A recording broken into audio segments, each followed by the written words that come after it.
It's Thursday, July 11th. You're watching Weather AM. Let's unpack how the weather is shaping up today, tomorrow for your Friday, and into the weekend. First, a look across the country for our Thursday. You can see the hot and dry conditions continue in BC. We'll talk about the mounting wildfire threat and the situation there. Yesterday, Alberta was the Prairie hotspot. We saw Edmonton with a temperature at 36.2 degrees, the fourth hottest day Edmonton has ever recorded, second hottest July day, but some storms and heat as we look a bit further east into the Prairies for today. Meanwhile, in Ontario and Quebec, we're still seeing some areas with some lingering rainfall, but it's Atlantic Canada getting the bulk of the moisture as what's left of Hurricane Beryl dumped tremendous amounts of rainfall into Ontario and Quebec yesterday. Today, that now takes aim into Fredericton in particular. We are seeing some of that moisture make its way into the rest of Atlantic Canada, but as you can see, it's really central parts of New Brunswick that are going to be getting the heaviest rainfall. Now, what we saw there was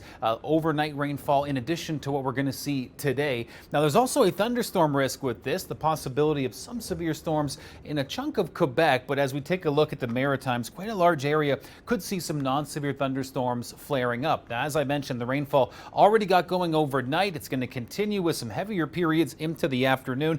Then overnight, we start to kind of fizzle out, lingering showers into tomorrow, maybe even a thunderstorm risk. We'll talk more about that. But for today, as you can see, quite a large chunk of Atlantic Canada going to be seeing the unsettled weather, but some seeing much heavier rainfall than others. Now, turning our attention to that 7-day forecast for Fredericton. Yeah, tomorrow, Saturday, maybe some lingering rainfall and thunderstorm energy. Take a look at these Humidex values. 38, what it feels like tomorrow.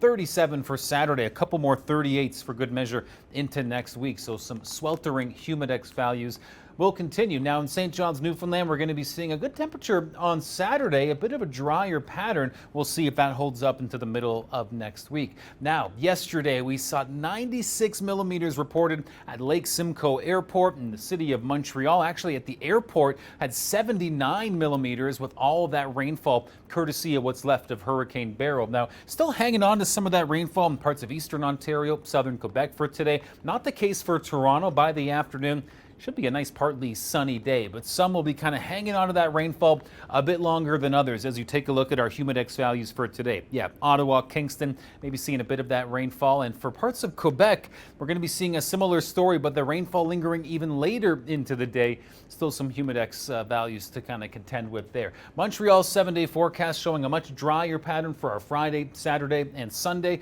For Toronto, maybe seeing a little bit of stormy activity on Sunday, but the good news is our Friday, Saturday looking pretty good. We'll be keeping a close eye on that Sunday forecast.